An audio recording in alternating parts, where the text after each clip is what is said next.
ನೇತ್ರಾವತಿ ಸ್ನಾನಘಟ್ಟದ ಸಮೀಪ ಹೂತು ಹಾಕಲಾಗಿರುವ ಮೃತದೇಹಗಳನ್ನು ಹೊರತೆಗೆಯುವ ನಿಟ್ಟಿನಲ್ಲಿ ನಡೆಯುವ ಪ್ರಕ್ರಿಯೆ ಎರಡನೆಯ ದಿನವೂ ನಿರಂತರವಾಗಿ ಮುಂದುವರಿಯಲಿದೆ.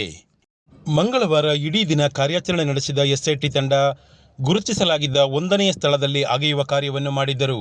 ಆದರೆ ಈ ಪ್ರದೇಶದಿಂದ ಯಾವುದೇ ಕಳೆಬರಗಳ ಅವಶೇಷಗಳು ಪತ್ತೆಯಾಗಿರಲಿಲ್ಲ. ಇದೀಗ 2ನೇ ದಿನ ಅತ್ಯಂತ ಮಹತ್ವದ ಕಾರ್ಯಾಚರಣೆ ನಡೆಯಲಿದ್ದು, ಈ ಕಾರ್ಯಾಚರಣೆ ನಡೆಯಲಿರುವುದು ಅರಣ್ಯ ಪ್ರದೇಶಕ್ಕೆ ಸೇರಿದ ಜಾಗದಲ್ಲಾಗಿದೆ. ಬೆಳ್ತಂಗಡಿಯ ಎಸ್ಐಟಿ ಕಚೇರಿಗೆ ಈಗಾಗಲೇ ಅಧಿಕಾರಿಗಳು ಆಗಮಿಸಲಾರಂಭಿಸಿದ್ದಾರೆ. ಇನ್ನು ಕೆಲವೇ ಹೊತ್ತಿನಲ್ಲಿ ಎಸ್ಐಟಿ ತಂಡ ಬೆಳ್ತಂಗಡಿಯ ಎಸ್ಐಟಿ ಕಚೇರಿಯಿಂದ ಹೊರಟು ನೇತ್ರಾವತಿ ಸ್ನಾನಘಟ್ಟಕ್ಕೆ ಆಗಮಿಸಲಿದ್ದಾರೆ.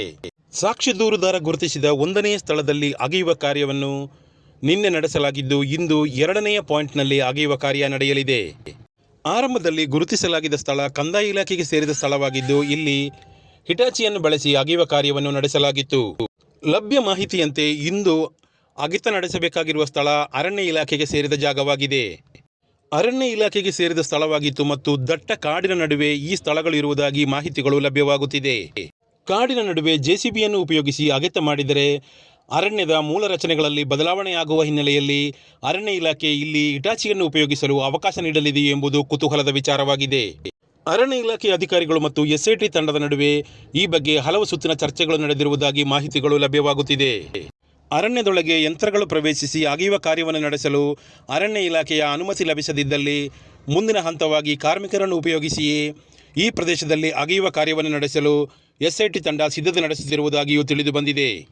ಜನರ ಕುತೂಹಲ ಕೆರಳಿಸಿರುವ ಹಾಗೂ ಅತ್ಯಂತ ಮಹತ್ವದ ಕಾರ್ಯಾಚರಣೆಯಾಗಿರುವ ಹಿನ್ನೆಲೆಯಲ್ಲಿ ಎಸ್ಐಟಿ ಅಧಿಕಾರಿಗಳು ಎಲ್ಲ ರೀತಿಯ ಅವಕಾಶಗಳನ್ನು ಉಪಯೋಗಿಸಿಕೊಂಡು ಸಾಧ್ಯವಾದಷ್ಟು ವೇಗವಾಗಿ ಈ ಪ್ರಕ್ರಿಯೆಯನ್ನು ಮುಗಿಸುವ ಪ್ರಯತ್ನ ನಡೆಸುತ್ತಿದ್ದಾರೆ.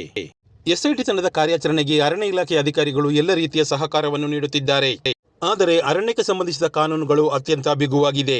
ಈ ನಿಟ್ಟಿನಲ್ಲಿ ಅರಣ್ಯ ಪ್ರದೇಶದೊಳಗೆ ನಡೆಸುವ ಕಾರ್ಯಾಚರಣೆಯ ಬಗ್ಗೆ ಎಸ್ಐಟಿ ಅಧಿಕಾರಿಗಳು ಮತ್ತು ಅರಣ್ಯ ಇಲಾಖೆಯ ನಡುವೆ ಹಲವು ಸುತ್ತಿನ ಮಾತುಕತೆಗಳು ನಡೆದಿರುವುದಾಗಿ ತಿಳಿದು ಬಂದಿದೆ. ಅರಣ್ಯ ಇಲಾಖೆಗೆ ಸೇರಿದ ಜಾಗದಲ್ಲಿ ಕಾನೂನುಗಳನ್ನು ಪಾಲಿಸಿಕೊಂಡೇ ಎಸ್ಐಟಿ ತಂಡ ಕಾರ್ಯಾಚರಣೆ ನಡೆಸಲಿದೆ.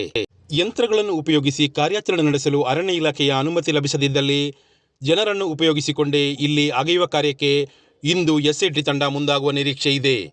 ಕಾರ್ಮಿಕರೇ ಅಗೆಯುವ ಕಾರ್ಯವನ್ನು ನಡೆಸಬೇಕಾಗಿ ಬಂದಲ್ಲಿ ಇಂದಿನ ಪ್ರಕ್ರಿಯೆಗಳು ನಿಧಾನಗತಿಯಲ್ಲಿ ನಡೆಯಲಿದೆ. ಎಸ್ಐಟಿ ಮತ್ತು ಅರಣ್ಯ ಇಲಾಖೆಯ ಹಿರಿಯ ಅಧಿಕಾರಿಗಳು ಈ ಬಗ್ಗೆ ಅಂತಿಮ ನಿರ್ಧಾರವನ್ನು ತೆಗೆದುಕೊಳ್ಳಲಿದ್ದಾರೆ.